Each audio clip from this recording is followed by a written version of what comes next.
महाशिवरात्रीची पुराणकथा. ज्यावेळी समुद्र मंथन झाले त्यात सृष्टीशी निगडीत सर्व महत्त्वपूर्ण गोष्टींची निर्मिती झाली, परंतु त्याचवेळी समुद्रमंथनातून हलाहल विष देखील बाहेर आले. या विषात ब्रह्मांडाला नष्ट करण्याची ताकद होती आणि या विषाला नष्ट करण्याची क्षमता केवळ भगवान शिवांमध्येच होती. त्यामुळे त्यांनी हे हलाहल विष प्राशन करून ब्रह्मांडाला वाचवले. पण विष प्राशन केल्यामुळे त्यांचा कंठ निळा झाला व संपूर्ण देहाचा दाह होत होता.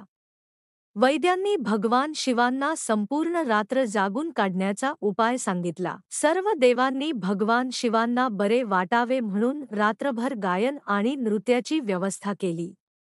सकाळी महादेवांनी सर्वांना आशीर्वाद दिला.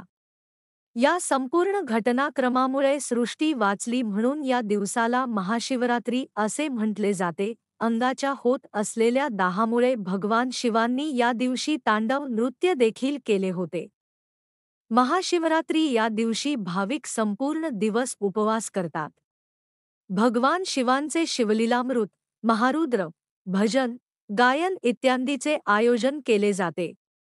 भगवान शिवाचे दर्शन घेऊन त्यांचा कृपाप्रसाद मिळवण्याकरिता आराधना केली जाते. शिवकृपा प्राप्त होण्यासाठी ओम नमः शिवाय हा जप जास्तीत जास्त करावा. भगवान शिवाला भोळा शंकर देखील म्हटलेले आहे.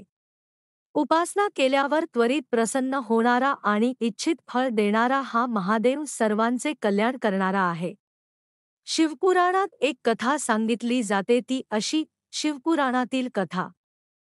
एक पारधी जंगलात सावज शोधण्याकरता झाडावर बसला होता. संपूर्ण दिवस गेला परंतु त्याला शिकार गवसली नाही. सायंकाळी हरणांचा एक कळप तेथे पाणी पिण्याकरता आला. पारधी बाण सोडणार तेवढ्यात त्यातील एक हरिण पुढे येऊन पारध्याला म्हणा, हे पारध्या, तू बाण सोडणार आणि आमची शिकार करणार हे अटळ आहे, परंतु मी तुला एक विनंती करतो, मला माझ्या कुटुंबाला एकदा भेटून येऊ दे, माझी कर्तव्ये मला पार पाडून येऊ दे. हरणाने वचन दिल्याने पारध्याने त्यांची विनंती मान्य केली. दूरवरून मंदिरातील घंटांचे आवाज येत होते. ओम नमः शिवाय कानावर येत होते. पारधी ज्या झाडावर बसला होता ते झाड बेलाचे होते. सहज चाळा म्हणून एक एक पान तो खाली टाकत होता. त्या झाडाखाली असलेल्या शिवपिंडीवर ती बेलाची पानं पडत होती. नकळत का होईना त्या पारध्याच्या हातून शिवोपासना घडली. हरिण परत आल्यानंतर त्याने पारध्याला म्हटले की आता मला मार, मी माझे कुटुंब प्रमुख असल्याचे कर्तव्य बजावून आलो आहे. तेव्हा लगेच हरणी पुढे आली आणि तिने म्हटले, त्यांना नको मला मार, मला माझे पत्नीधर्माचे कर्तव्य पार पाडायचे आहे. त्वरित हरणाची लहान पिल्ल पुढे आली आणि म्हणाली, आईला नको आम्हाला मार, आम्हाला आमचे पुत्रधर्माचे कर्तव्य पार पाडू दे.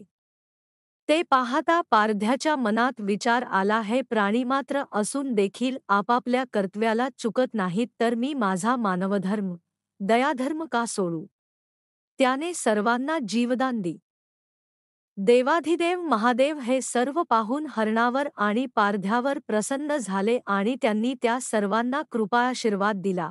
सर्वांचा उद्धार केला. हरिणाला मृग नक्षत्र म्हणून व पारध्याला व्याघ्र नक्षत्र म्हणून अवकाशात नेहमीकरता स्थान दिले.